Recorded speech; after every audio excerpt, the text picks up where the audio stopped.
A teen vanished in 1996, and 28 years later, a diary was found in the woods. The discovery would unravel secrets that had haunted Maple Hollow for nearly 3 decades. She waved goodbye to her friends that night. No one knew it was the last time anyone would ever see her alive.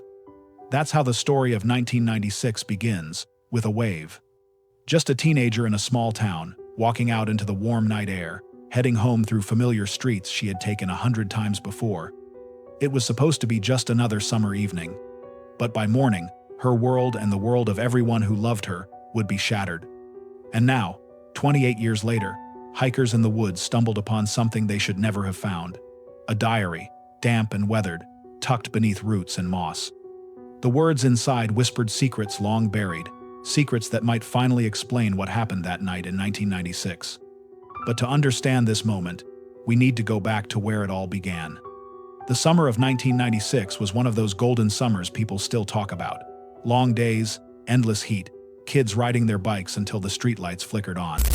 Music pouring out of car stereos, Alanis Morissette, Oasis, Tupac, friends crowding into diners, the smell of fries and milkshakes hanging in the air. It was a time just before the internet changed everything, when news still spread by word of mouth, and when a missing teenager didn't mean an Amber Alert flashing on your phone. The girl at the center of this story was just 16. She was like so many 16-year-olds, hopeful, restless, with dreams bigger than her small town could hold. Her name was Sarah Thompson. She had dark hair she wore in a messy ponytail most days, and her laugh could fill a room. Friends say she was quick with a joke, but she had a quiet side too. She kept a journal under her mattress, pages full of doodles, half-finished poems, and daydreams about moving to the city one day. Sarah's world was the kind you might expect from a Midwestern town of the 90s. Rows of neat houses, a single main street lined with mom-and-pop shops, a diner where teens gathered after football games, and beyond the town's edges, thick woods that seemed to stretch on forever. It was July when Sarah vanished, the kind of sticky, humid July night when the air felt heavy on your skin.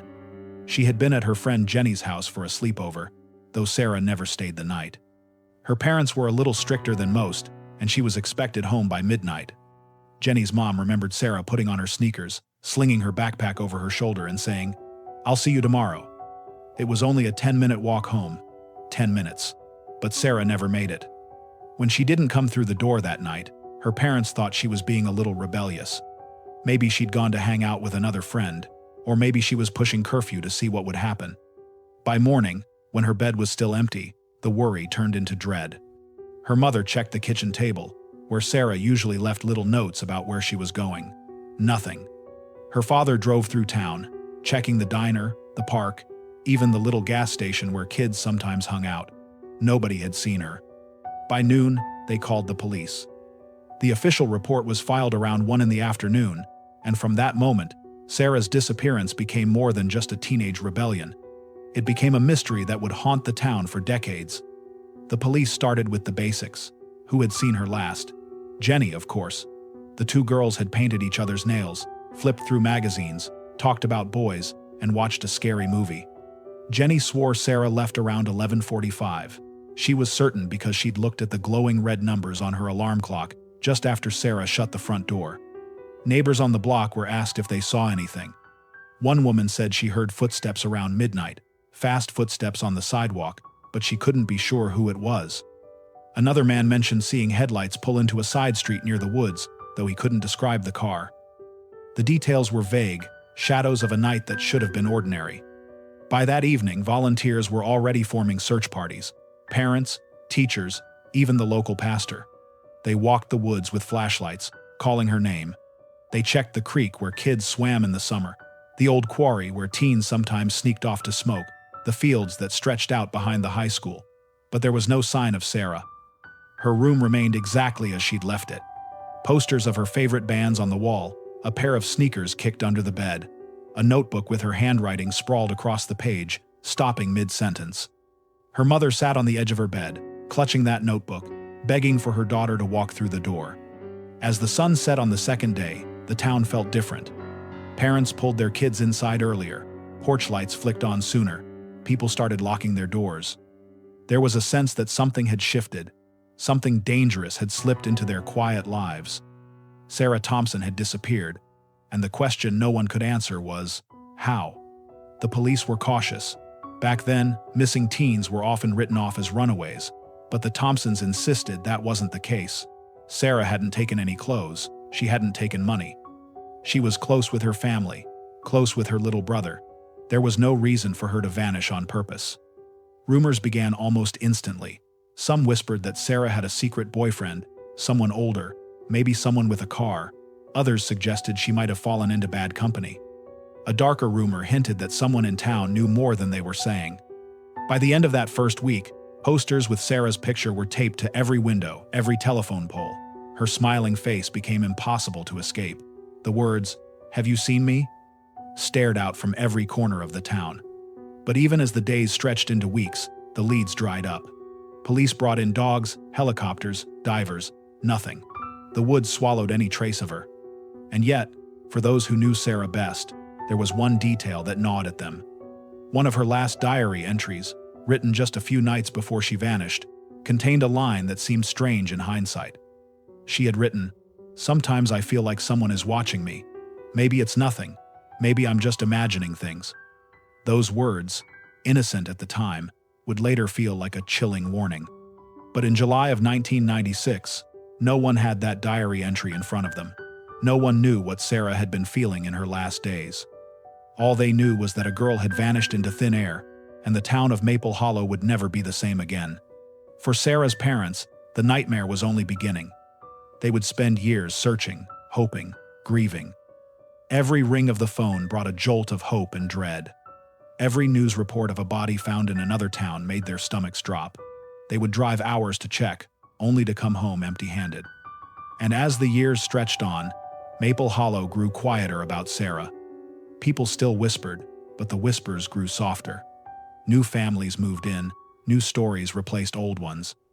But the Thompson family never stopped searching, never stopped hoping. Until, 28 years later, the woods gave up their secret. Two hikers, following a narrow trail no one used anymore, stumbled upon a small, weather-worn notebook. Its cover was faded, its pages damp, but still readable. And inside, the handwriting was unmistakable. It was Sarah's. The diary had survived almost 3 decades, hidden beneath roots and leaves. And in its pages were details that would crack the case wide open, bringing old wounds back to the surface, and finally, revealing the truth about what happened on that July night in 1996.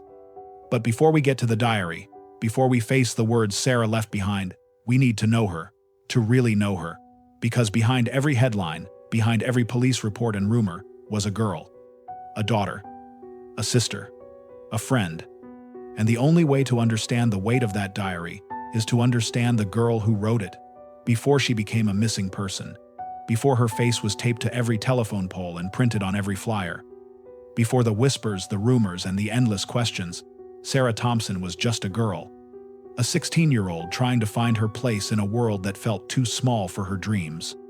Sarah lived with her parents, Paul and Linda, and her little brother, Matthew, in a modest 2-story house at the edge of Maple Hollow. Their home was the kind of place that smelled like coffee in the mornings and pot roast on Sundays. A front porch with a swing that squeaked when you leaned back too far. A yard where Matthew's toys were scattered, a basketball hoop with a sagging net, and a garden her mother tried to keep alive against the stubborn summer heat.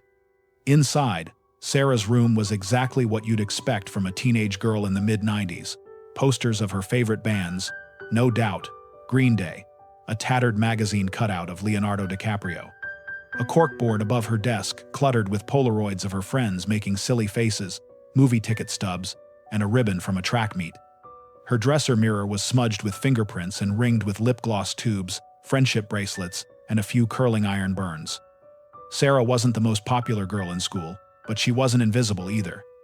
She moved between groups, fitting in just enough but never quite belonging fully to one crowd. Teachers said she was bright but easily distracted. Her notebooks were filled with half-finished homework problems and margins crowded with doodles. She had a habit of tapping her pencil when she was thinking, a sound that drove her classmates crazy. Her closest friends described her as loyal to a fault. If you were in trouble, Sarah was the kind of person who would sneak out at midnight just to be by your side. She loved writing letters, even when she didn't need to. Notes folded into neat squares, slipped into lockers, scribbled with jokes or confessions she was too shy to say out loud. Jenny, the friend she was with on her last night, said Sarah had a way of making you feel like you were the only person in the world when she was talking to you. She leaned in, listened with her whole body, laughed so hard she'd wipe tears from her eyes. But there was a quiet side too, a part of her that held things back. A diary under the mattress, filled with thoughts she didn't share. Sarah was a dreamer. She wanted to get out of Maple Hollow, to live somewhere with skyscrapers and busy streets and endless possibility. She would talk about moving to New York, about studying art or fashion. She had sketches tucked away in her school binders, designs for clothes she imagined one day walking down a runway. Her mother would smile, proud but cautious, knowing how far away those dreams felt from their small town. But Sarah wasn't just a daydreamer.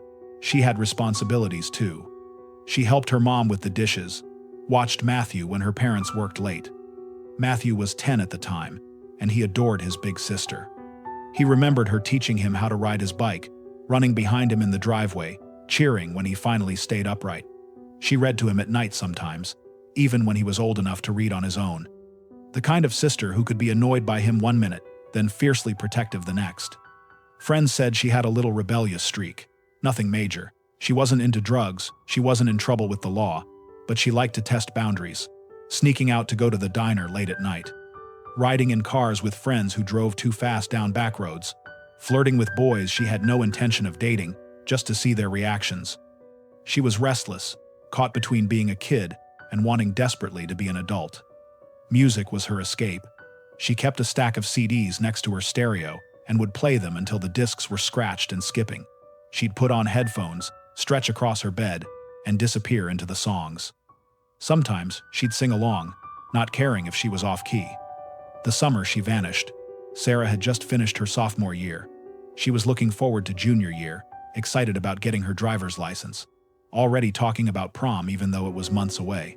She had a part-time job at a local ice cream shop, scooping cones for sweaty kids and couples on date nights. She liked the job mostly because it gave her a little bit of money she could call her own. She'd stash her tips in a shoebox under her bed, saving for clothes, CDs, and the occasional secret splurge on makeup her mom thought was too grown-up. And she had her first big crush. Not the kind of crush you tell your parents about, but the kind that makes you stay up late writing his name in the margins of your notebook. Friends later said his name was Adam. He was a year older, drove an old beat-up truck, and played guitar. To Sarah, he was everything cool. She'd talk about him with Jenny in whispers, too embarrassed to admit how much she liked him.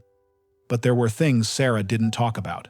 Things only hinted at in the pages of her diary, feelings of being watched, a sense that someone was keeping an eye on her when she walked home from school. She'd jot down moments that seemed harmless at the time: a strange car parked on her street, a phone call where no one answered on the other end, a shadow moving in the corner of her vision. Her entries always tried to brush it off with a joke, calling herself paranoid, but the unease was there. Her parents didn't see that side of her. To them, she was their bright, stubborn, hopeful daughter. The girl who still argued about chores, who groaned when asked to mow the lawn, who rolled her eyes when her mom told her to change out of ripped jeans before dinner. A normal teenager. And that's the thing. Sarah was normal. She wasn't reckless. She wasn't deeply troubled. She wasn't looking for danger. She was just a girl on the edge of adulthood, with dreams too big for her small town and fears she didn't quite know how to name. When she vanished, that normalcy was shattered. Her family clung to every memory, every detail of who she was, because that was all they had left. The girl behind the headlines wasn't a mystery to them. She was flesh and blood, laughter and arguments, dreams and fears. As the search began and rumors spread, Sarah's image became something else: a face on a poster, a name in a headline, a story people whispered about. But to understand the weight of her disappearance, we have to hold on to the girl she really was. Because Sarah Thompson wasn't just a case file. She wasn't just another unsolved story. She was a daughter, a sister, a friend, a dreamer. And the diary that would resurface decades later wasn't just paper and ink. It was her voice, her words, her last chance to tell the world who she was and what she saw in the days before she disappeared. And those words would be enough to turn a cold case into a firestorm. But on that July night in 1996, no one knew what was coming. No one could have imagined that the girl who laughed the loudest, who dreamed the biggest, would walk out into the dark and never return. The night she vanished wasn't just the end of Sarah's story. It was the beginning of a mystery that would haunt Maple Hollow for nearly 3 decades. July 19th, 1996, the last day anyone saw Sarah alive. The morning was ordinary, the kind of summer morning that slips by unnoticed at the time but later becomes unforgettable because it was the last. The sun came up hot, even before breakfast. The cicadas buzzed in the trees, and the air felt heavy, the way it always did before a storm that never came. Sarah woke late, around 10, her mom said. She padded down the stairs in an oversized t-shirt, hair sticking up in every direction. Her little brother Matthew was already in the living room, glued to the TV, playing his favorite video game. She teased him about hogging the couch before grabbing a bowl of cereal and sitting cross-legged on the floor. Her dad had already left for work at the hardware store. Her mom was folding laundry, humming along with the radio. A song by the Fugees was playing, one of those tracks that seemed to be everywhere that summer. Sarah sang a few lines under her breath, off-key but enthusiastic, and her mom laughed. It was so normal, so forgettable. But later, Linda would replay that morning over and over, every detail etched into her mind. Sarah spent most of the day with Jenny. The girls had been inseparable since middle school. Jenny lived just a few blocks away, and Sarah walked over with her backpack slung across her shoulder, the heat already pressing down on her. She wore cut-off shorts, a faded tank top, and the same scuffed sneakers she always wore. On her wrist was a woven friendship bracelet Matthew had made for her, the threads starting to fray. At Jenny's, they sprawled across the floor with magazines spread out between them. 17, Teen People, Rolling Stone. They circled clothes they loved, laughed at the advice columns, whispered about boys. They ate chips straight from the bag and flipped through the channels until they landed on a scary movie. Jenny swore it was The Craft, or maybe Scream, something they weren't supposed to be watching but did anyway, covering their faces with pillows during the bloody parts. There was a moment, Jenny remembered later, when Sarah grew quiet. She stared out the window for a long time, chewing on her fingernail. When Jenny asked what was wrong, Sarah brushed it off. She just said, "I don't know, it feels like someone's out there." Jenny laughed and told her she was spooked from the movie, but Sarah didn't laugh back. She forced a smile, but it didn't reach her eyes. As the evening crept in, Jenny's mom made pizza rolls, and the girls ate them on paper plates, washing them down with cans of soda. They talked about school starting again in the fall, about Adam, the boy Sarah liked, about everything and nothing. By 10 o'clock, Jenny had pulled out nail polish and convinced Sarah to let her paint her toenails. They sat cross-legged on the floor, the smell of acetone filling the room, giggling as they tried to keep still. Sarah picked a deep red color. Jenny teased her, saying, "Trying to look older, huh?" Sarah rolled her eyes, but her cheeks flushed. It was nearing midnight when Sarah decided it was time to head home. Her parents had always been strict about curfew. Midnight was the rule, and even though she sometimes pushed the boundary, she knew she'd get in trouble if she showed up too late. She packed her backpack, slipped her sneakers back on, and hugged Jenny goodbye. Jenny followed her to the door. She remembered the way Sarah stood for a second on the porch, adjusting her bag on her shoulder, glancing toward the dark street. The neighborhood was quiet, the kind of small-town quiet that usually felt safe. But that night, it seemed heavier, more watchful. Jenny told her, "Text me when you get home." Of course, it wasn't texting back then, not yet. What she really meant was, "Call me." But Sarah just waved and said, "See you tomorrow." That was the last time Jenny saw her best friend. The walk home should have taken no more than 10 minutes. Sarah cut down Birch Street, past the elementary school playground, then through a short stretch of trees before reaching Maple Avenue, where her family lived. She'd walked it countless times before. A neighbor later reported hearing footsteps just after midnight, fast footsteps, almost like someone was running. Another person said they saw headlights from a car pulling into the woods near the old quarry road. But no one saw Sarah herself. She seemed to vanish in that short, ordinary walk. At home, her parents were waiting. Midnight came and went. By 12:30, Linda checked the front window for the 10th time. By 1, Paul drove the streets, thinking maybe she had stopped at the diner or was walking with friends. At 2, panic began to set in. But in those minutes, those crucial minutes between leaving Jenny's porch and the moment her parents realized something was wrong, something happened, something no one saw, something only Sarah knew. Her backpack was never found. Neither were her sneakers. The only trace of her was absence. The next morning, when Sarah still hadn't come home, her parents called the police. Officers asked the same questions that would echo for years. Who was she with? Did she have a boyfriend? Did she ever run away before? Was she unhappy at home? But none of the answers made sense. Sarah hadn't taken money, hadn't taken clothes. She was supposed to be home by midnight. She was supposed to call Jenny in the morning. She had plans, dreams. She wasn't the kind of girl to disappear on her own. Her last day on Earth, as far as anyone knew, was filled with laughter, nail polish, whispered secrets, and the promise of tomorrow. And yet, that tomorrow never came. In the years that followed, people would analyze that day endlessly. Every word she said, every glance, every pause. They would point to the moment she stared out Jenny's window and claimed she felt someone watching. They would question the footsteps, the headlights, the silence that followed. But the truth remained hidden, buried in the woods for nearly 3 decades, until the diary resurfaced. And in that diary, Sarah's last words began to make sense. But before we reach the discovery that would reignite the case, we have to linger here in those last moments, that last walk home. Because in mysteries like this, it's never just about what happened. It's about what didn't happen.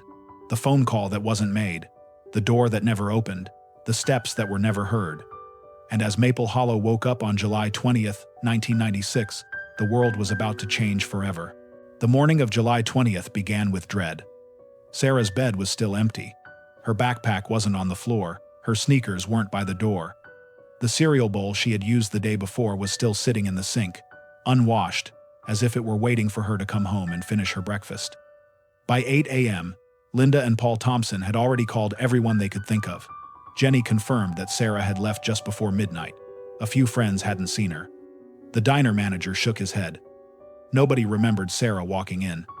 By noon, Paul was back in his truck, driving loops around town. He passed the park, the high school, the gas station. He checked the quarry road twice, even though he hated the thought of her wandering that far in the dark. He pulled into the diner parking lot and scanned every face, hoping, praying, that she would just be sitting there, sipping a milkshake, smiling sheepishly, ready to come home. But she wasn't. That afternoon, the police filed the missing person report. Officer Dan Riley was the first on the case, a man in his 40s with a reputation for being by the book. He asked the standard questions, jotting notes on his clipboard. Was Sarah unhappy? Did she fight with her parents? Did she ever talk about running away? Linda's voice broke as she answered. No. She wasn't unhappy. She was a good kid. She had plans. She had work, friends, a life. She wouldn't just vanish. By evening, search parties were organized. Word spread quickly in Maple Hollow. It was a small town, and everyone knew the Thompsons. Teachers, neighbors, parents, they all showed up with flashlights, boots, and determination. The air was thick with heat and mosquitoes, but that didn't stop them. They combed the woods, their voices echoing through the trees. Sarah! Sarah! The sound of her name bounced back at them, empty. Dogs barked, pulling on their leashes, noses to the ground. Volunteers carried lanterns and walked along the creek bed, peering into shadows. The old quarry became one of the first places to check.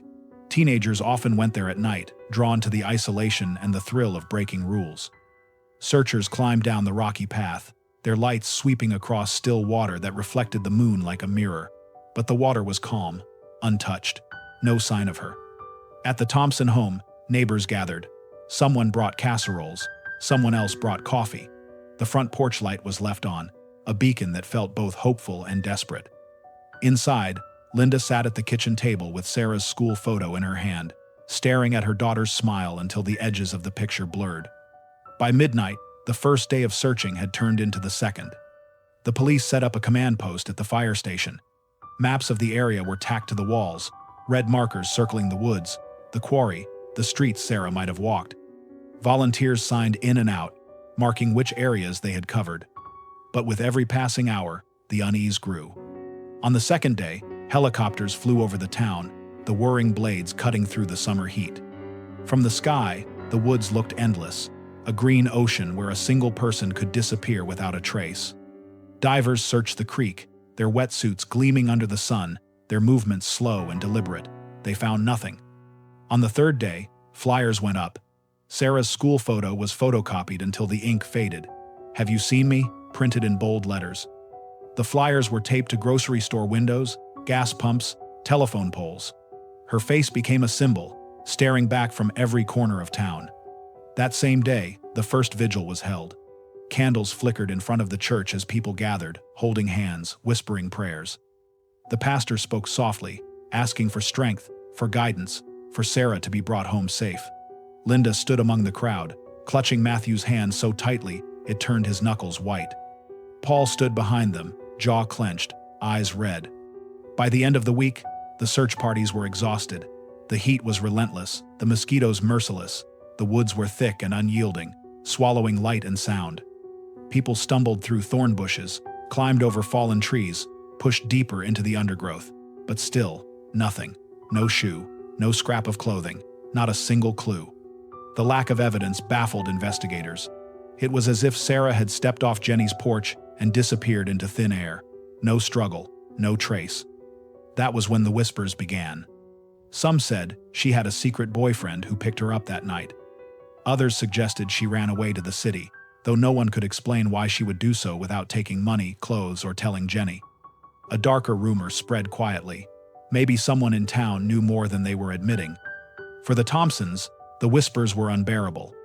To them, Sarah wasn't a runaway or a rumor. She was their daughter, their sister. They clung to each lead, no matter how small. A reported sighting 2 towns over. A phone call where someone swore they saw her at a truck stop. Each tip sent them spiraling with hope, only to crash back into despair when the lead went nowhere. The police worked every angle, but behind closed doors, some officers began to doubt. Statistically, a 16-year-old girl disappearing in the middle of the night looked like a runaway. They had seen it before, but the Thompsons pushed back with everything they had. Sarah wasn't like that. She wouldn't just leave. Days turned into weeks. The search parties dwindled. The maps at the fire station grew cluttered with red circles. The flyers faded in the sun, edges curling, ink smudging. But the Thompsons didn't stop. Every night, Paul drove the streets. Every morning, Linda called the police station for updates. Matthew left the porch light on before bed, convinced his sister would see it and find her way home. The town was changing too. Parents stopped letting their kids walk alone.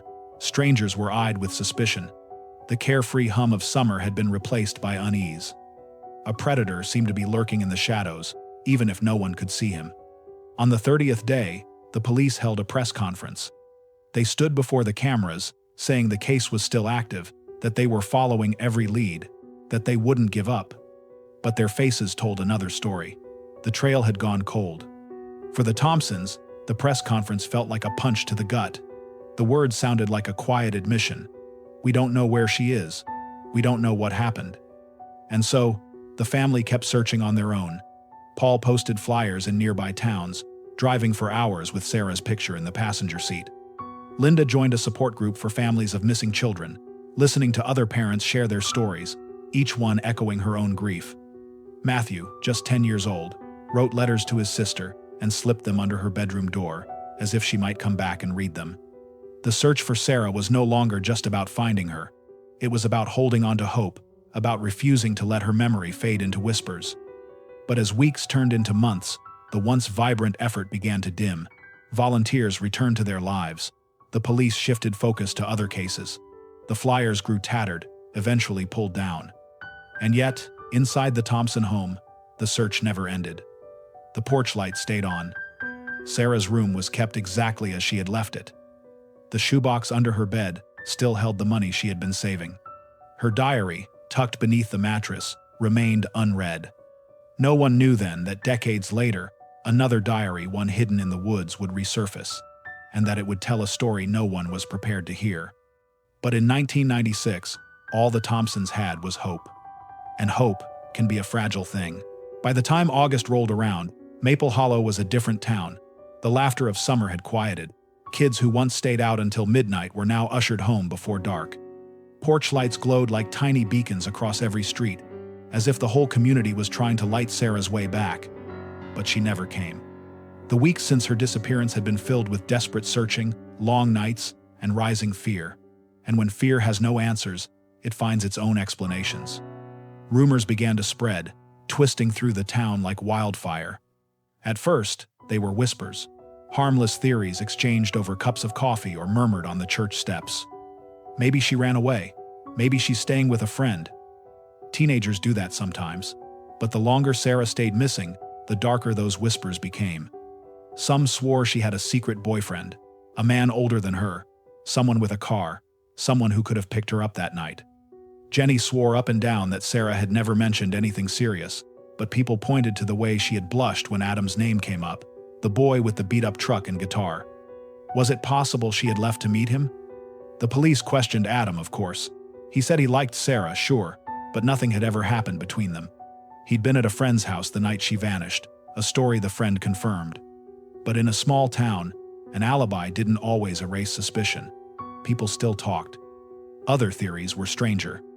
There were whispers about a white van seen driving slowly through town late at night, headlights off until it reached the woods. One woman claimed she saw the van parked near the quarry road, but by the time she looked again, it was gone. Another rumor pointed to the carnival that had rolled through just weeks earlier. Strangers with bright lights and fast rides, people who packed up and left overnight. What if one of them came back? People asked. What if they took her? The idea stuck, and soon parents began warning their kids to stay away from anyone new, anyone from out of town. And then there were the whispers that cut closer to home. Some said maybe it wasn't a stranger at all. Maybe it was someone in Maple Hollow. Someone who knew Sarah, who knew her route home, who had been waiting for her. Theories spun faster than facts. Each time the police received a tip, they chased it down. A reported sighting at a truck stop. A girl matching Sarah's description in a mall 2 towns over. A note left on the windshield of a car claiming to know where she was. Each one turned out to be nothing. Still, the rumors persisted. A psychic showed up at the Thompson home one evening, uninvited. She claimed she could feel Sarah's energy, that she was near water, surrounded by trees. Linda, exhausted and desperate, listened. Paul, skeptical, asked her to leave. The psychic became part of the town gossip, her words fueling new theories about the quarry, the creek, the endless woods. The media came next. At first, it was local newspapers, reporters snapping photos of the flyers plastered around town, headlines that read, "Teen vanishes in Maple Hollow." Then, regional stations sent cameras, interviewing neighbors on their porches, filming search parties combing the woods. Soon, Sarah's face appeared on the evening news across the state. For the Thompsons, the attention was a double-edged sword. The coverage meant more people looking for Sarah, more eyes scanning highways and rest stops. But it also meant more intrusion, more speculation, more judgment. One reporter asked Linda if she thought Sarah had run away. Another asked Paul if he believed someone in town was hiding something. The questions were sharp, invasive, and left the family reeling. They wanted answers, not headlines. But Maple Hollow was hooked. At the diner, conversations circled endlessly around the case. Did you hear the police brought in dogs again? My cousin swears she saw a girl that looked just like her at the mall. I think it was that man who lives out by the woods. He's always been strange. Suspicion spread like cracks in glass. People eyed their neighbors differently. A single odd behavior, a man who didn't join the search parties, a family that kept to themselves became grounds for whispers. Meanwhile, Sarah's friends struggled.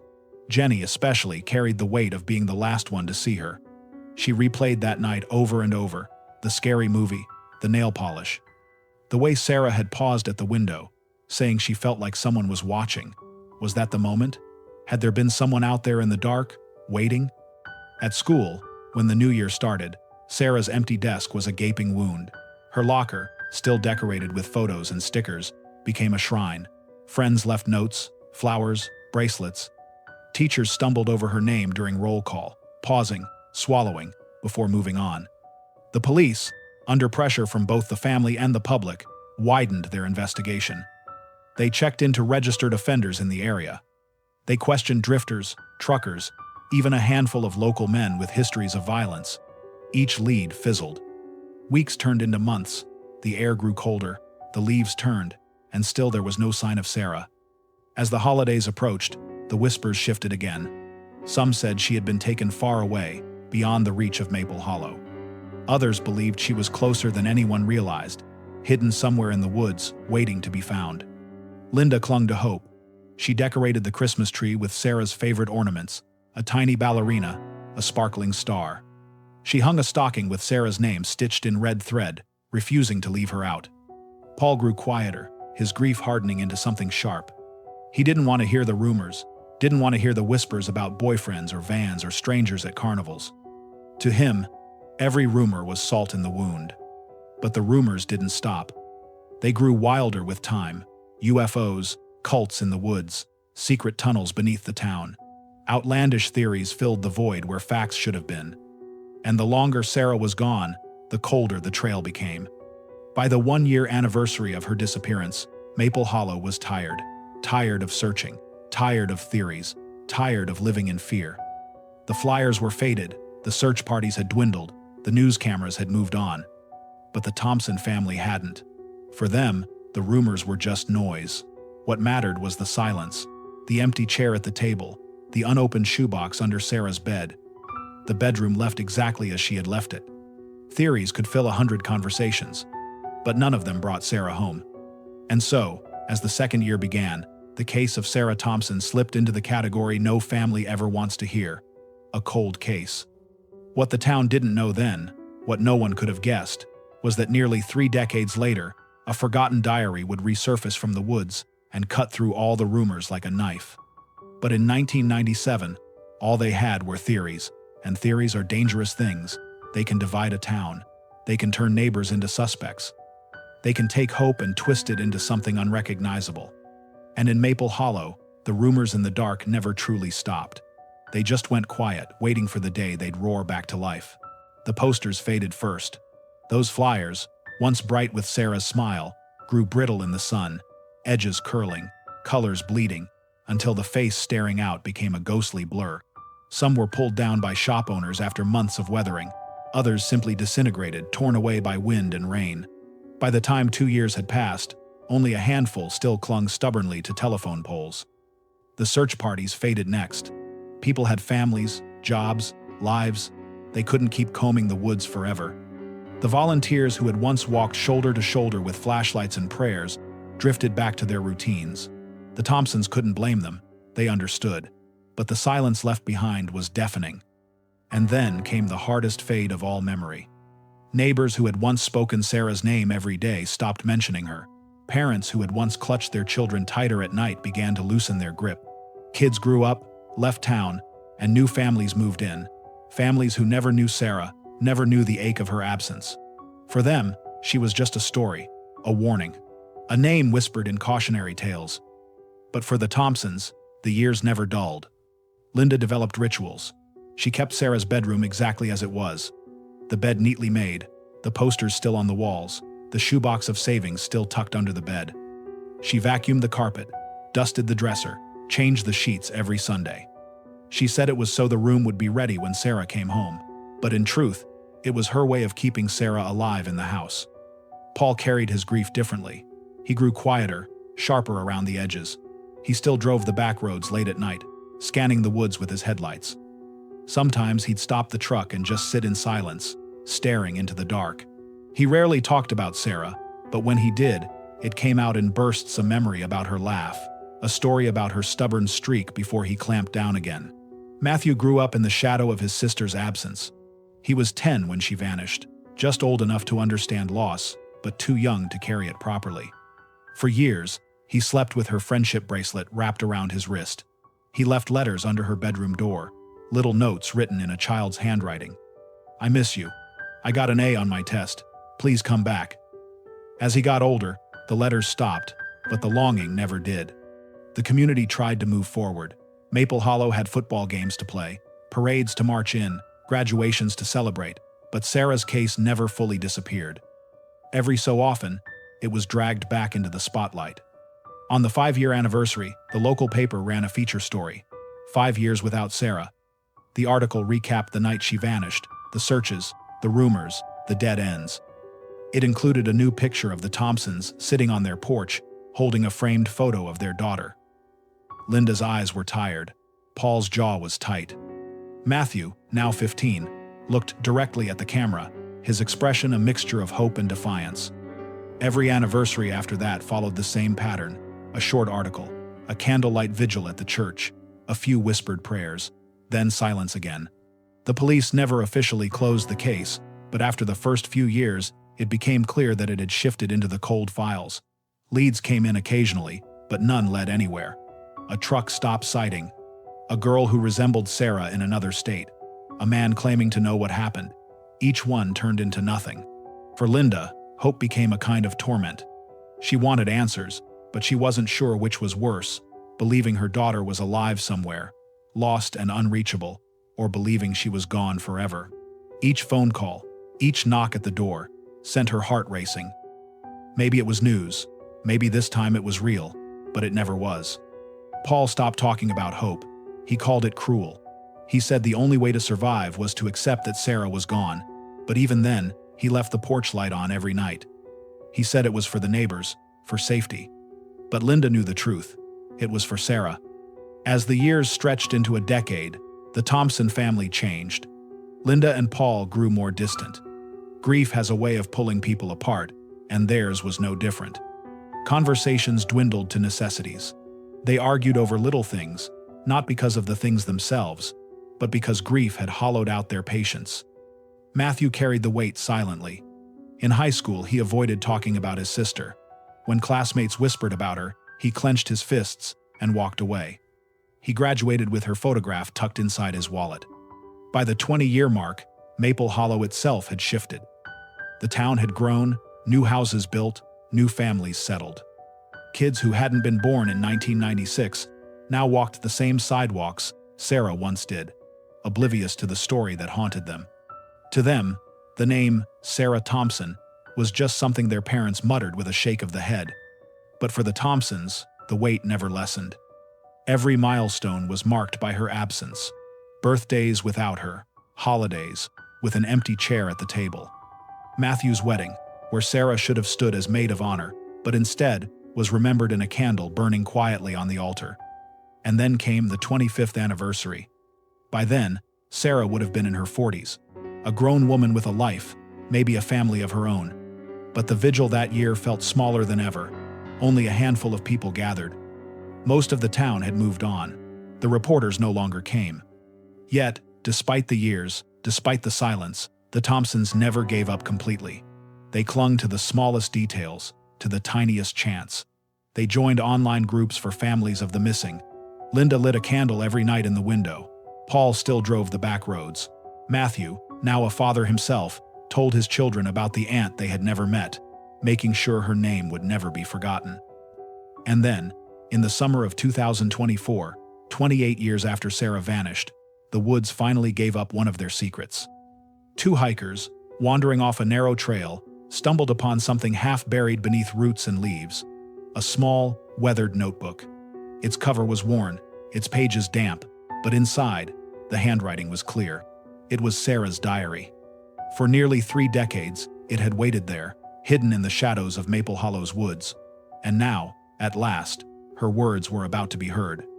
The weight of years had been crushing, relentless. But with the discovery of that diary, the case of Sarah Thompson was no longer cold. It was alive again. The woods had always been part of Maple Hollow's story. Kids built forts there in the summers, couples carved their initials into tree trunks, hunters tracked deer through the underbrush in the fall. But for the Thompson family, the woods were a wound. Every time they looked toward that endless green, they wondered if Sarah was out there, alive, dead, lost, hidden. For 28 years, the woods gave nothing back. No shoe, no scrap of clothing, no bones, just silence. Until one afternoon in June, 2 hikers left the marked trail. Their names weren't immediately released, but they were locals. A couple in their 30s who liked to explore the quieter paths, away from the weekend crowds. It was a warm day, humid and sticky, the kind of day when the air clings to your skin. The sound of cicadas pulsed through the trees, and the sun filtered down in streaks through the branches. They were about half a mile off the main path when one of them spotted something odd: a corner of fabric, or maybe cardboard, poking up from the soil near the base of an old oak. At first, they thought it was trash, The woods had plenty of that: beer cans, candy wrappers, forgotten bits of litter from decades of teenagers sneaking off to party. But when they knelt down to pull it free, they realized it was something else entirely. A notebook. It was small, the kind you might toss into a backpack. The cover was water-stained and warped, its edges fraying. The elastic band that once held it shut had snapped long ago. Dirt clung to the spine, and moss had crept along one side, but when they carefully opened it, the pages inside, though damp and yellowed, were still legible. Handwriting filled the pages. Neat, looping letters. A teenager's handwriting. The hikers flipped through quickly, at first just curious, then uneasy. The words on the page weren't random. They weren't a stranger's grocery list or a student's old homework. They were personal. They were confessions. They were fears. And on the inside cover, a name. Sarah Thompson. The couple froze. The name was unmistakable. Everyone in Maple Hollow knew it. Even those who hadn't been born when she vanished had grown up hearing the story. Sarah Thompson, the girl who never came home. The hikers stood there in stunned silence, the forest suddenly too quiet, as if it were holding its breath. Then they carefully closed the diary and carried it back to the trailhead. Within hours, the police were called. The diary was sealed in evidence bags, handled with gloves, photographed, and cataloged. Investigators who had long since given up on the Thompson case suddenly found themselves staring at the most significant piece of evidence in nearly 3 decades. For the family, the call came that evening. Linda was in the kitchen when the phone rang.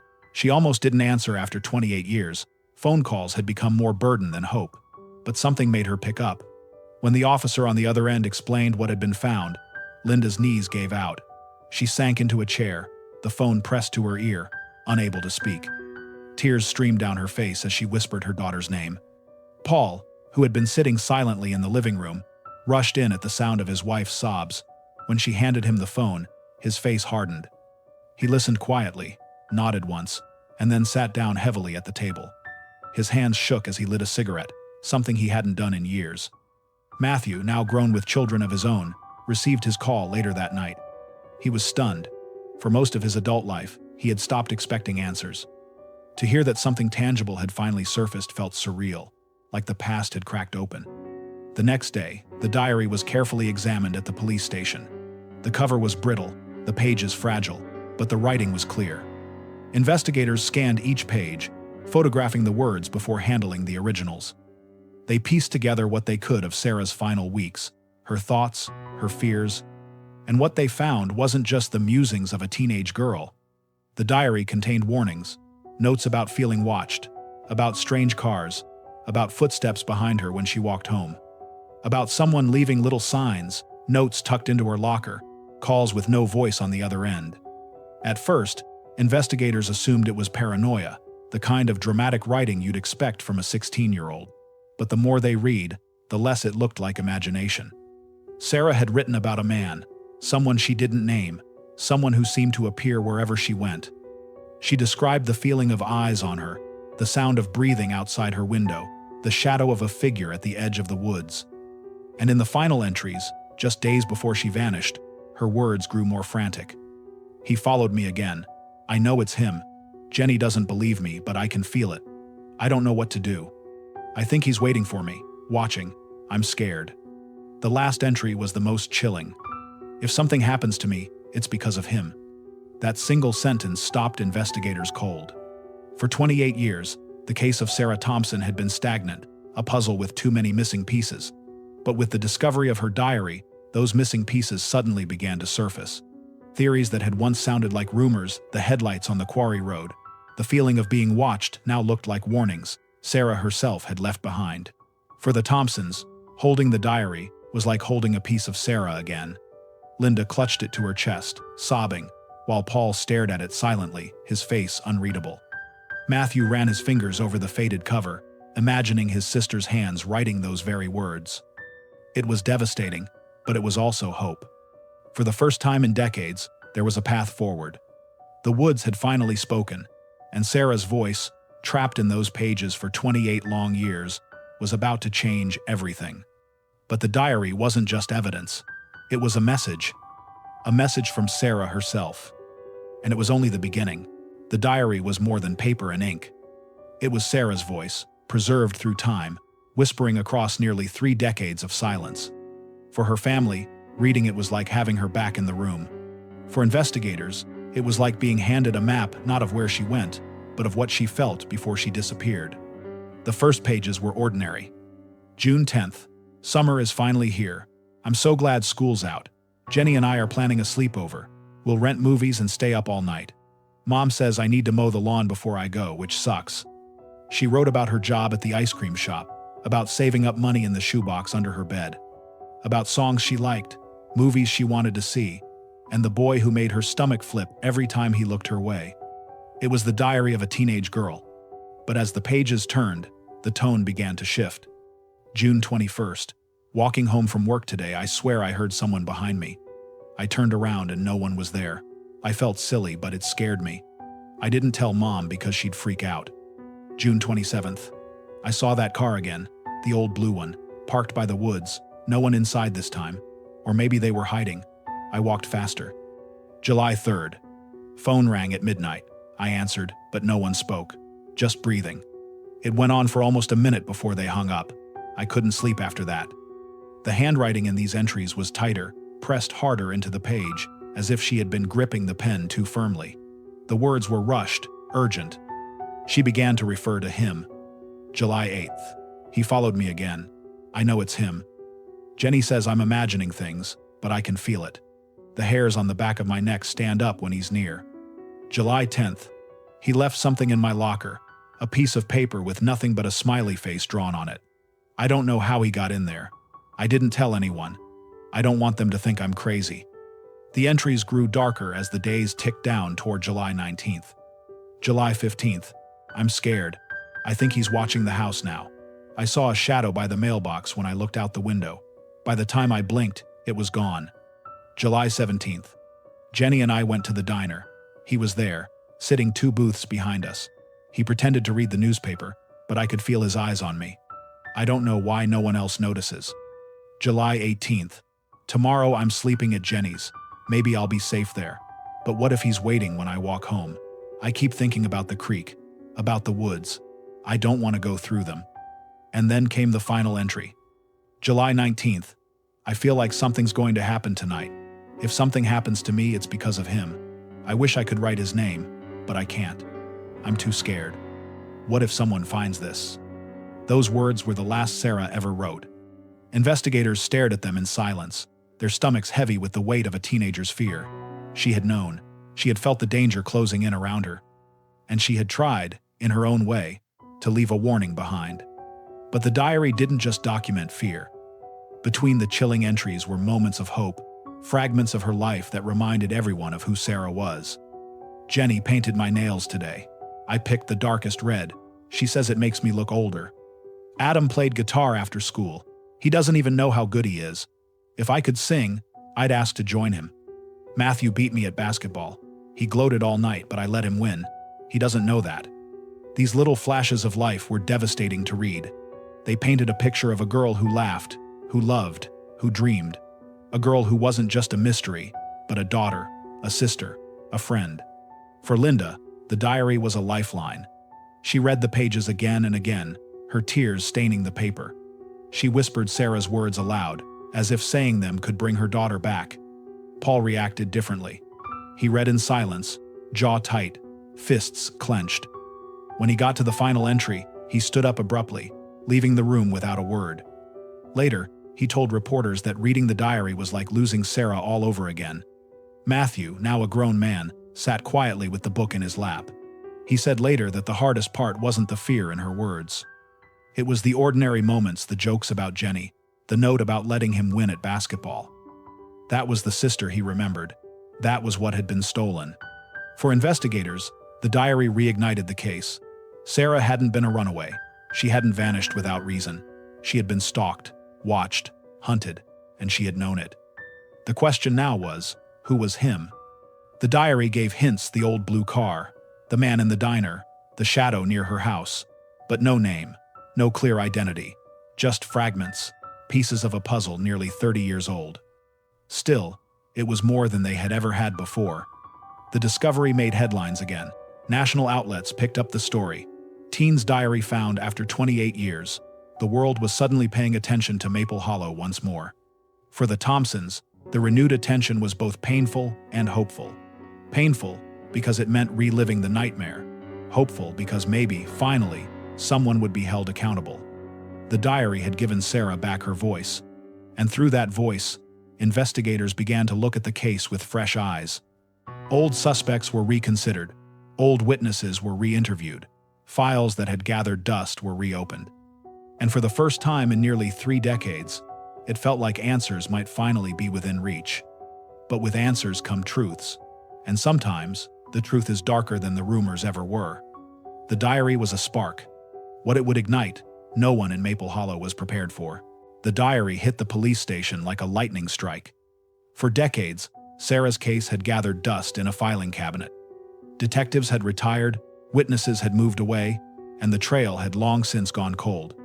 But with the diary in their hands, investigators suddenly had something tangible, something that didn't come from speculation or rumor, but from Sarah herself.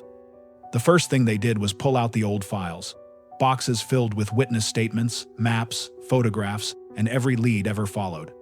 They spread them across the long wooden table in the station, overlaying Sarah's diary entries against the timeline of her disappearance. The mention of the old blue car caught their attention immediately. Back in 1996, neighbors had reported seeing a vehicle like that near the quarry road the night Sarah vanished. At the time, it had been dismissed. Too vague, too common. But now, paired with Sarah's diary entries, it carried new weight. They began tracking down anyone who had owned a blue car in Maple Hollow during that time. Many were dead, moved away, or could be eliminated, but one name resurfaced. Richard Hale. He'd been 30 years old back in 1996, a quiet man who lived on the edge of town. He worked odd jobs, mostly carpentry, and kept to himself. He had once owned an old blue sedan, sold years later for scrap.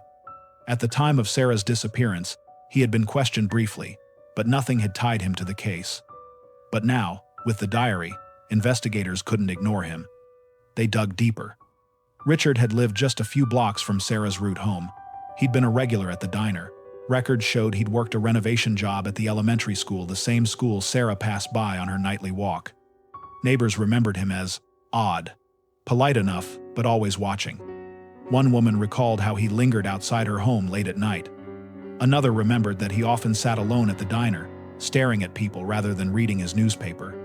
When detectives pulled Richard's name into their system, they found something chilling.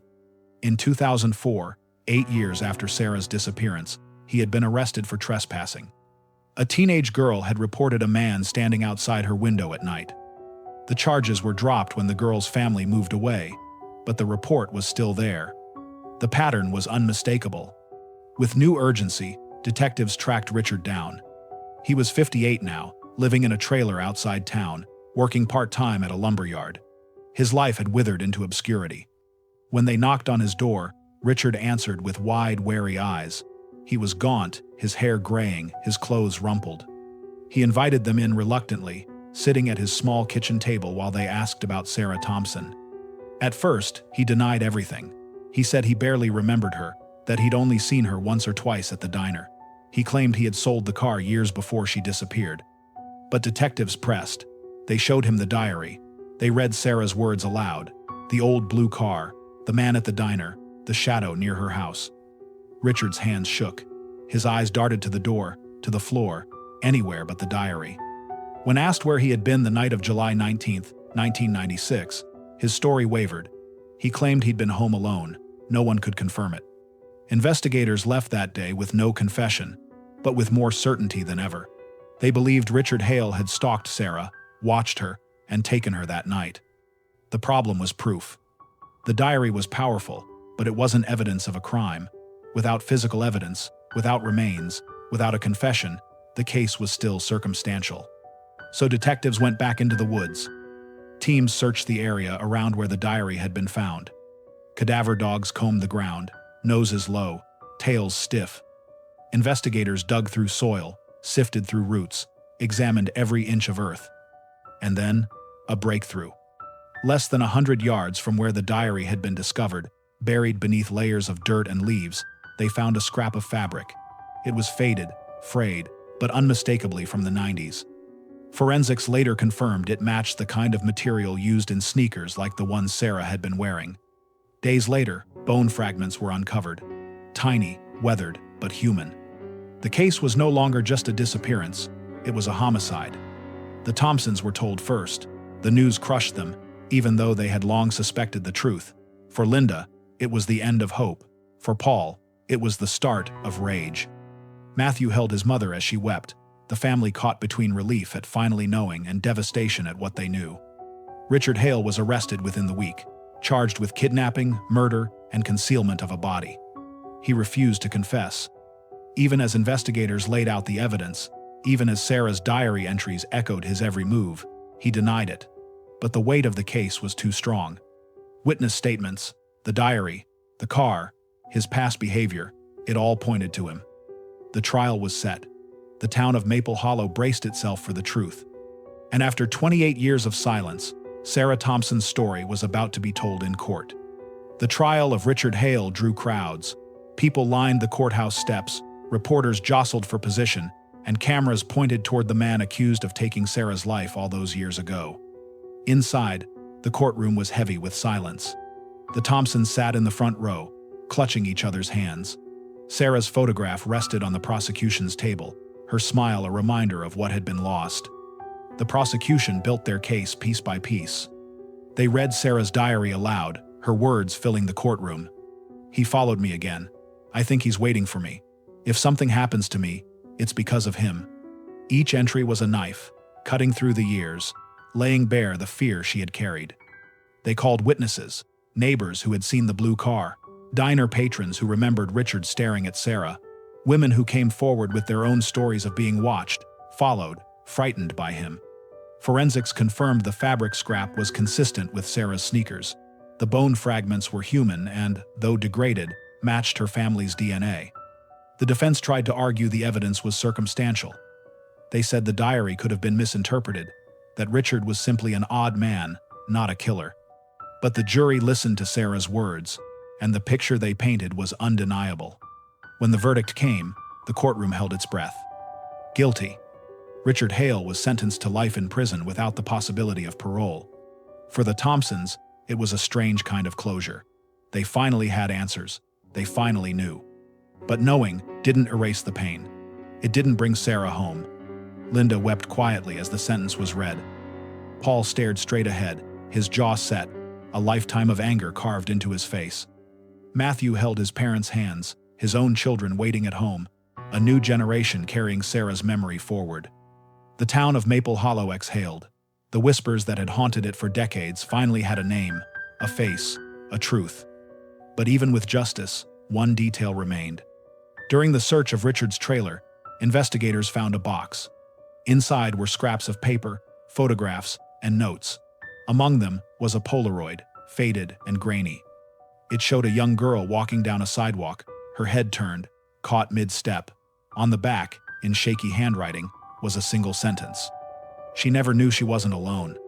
It wasn't dated, it wasn't signed, but the girl in the picture was Sarah. That Polaroid was never shown in court. It was deemed too prejudicial, too haunting. But for the Thompsons, it was proof of what they had feared all along. That for weeks, maybe months, Sarah had been hunted, watched in silence, followed in shadows. And even now, decades later, the echo of her final diary entry lingers. "If something happens to me, it's because of him." It did, and Maple Hollow will never forget it.